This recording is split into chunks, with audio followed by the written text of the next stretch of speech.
Carter, if I bought a car from you today, how many times would I hear from you over the next 4 years? Most everybody says, well, what's your follow-up process? No.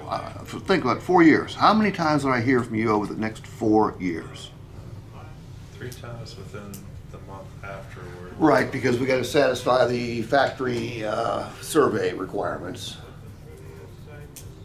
An email followed up months later. Anniversary. Yeah, then your anniversary, your year anniversary, birthday. So maybe 8 or 10 times in the next 4 years? I don't know. I've actually texted Happy Thanksgiving to a few. Birthday, couple wishes. I don't know. Probably, you say 8 or 4 there. I might go 10. Might be a little high.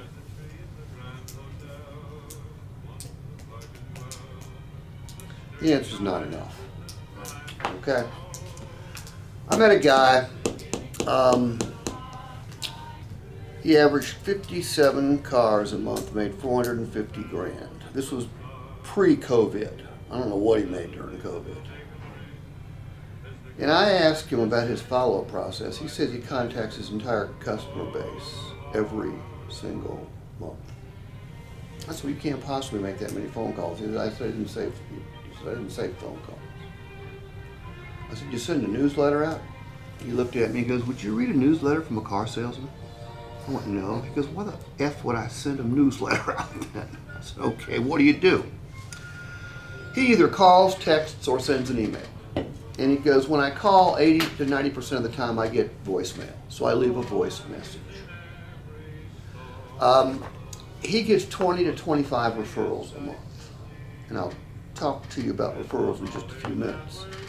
But the key was the verbiage he used in his follow-up. How many of you have been taught to ask for referrals when you make follow-up phone calls?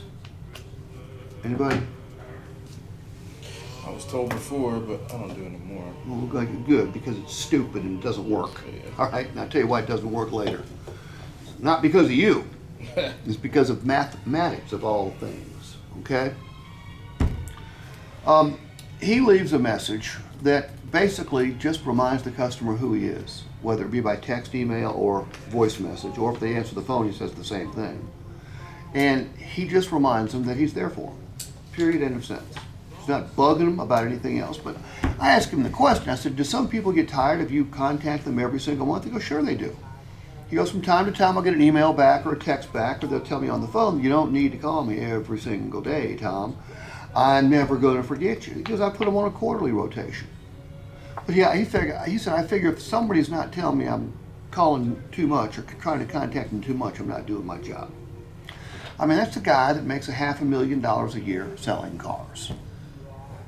And he hadn't been doing it that often.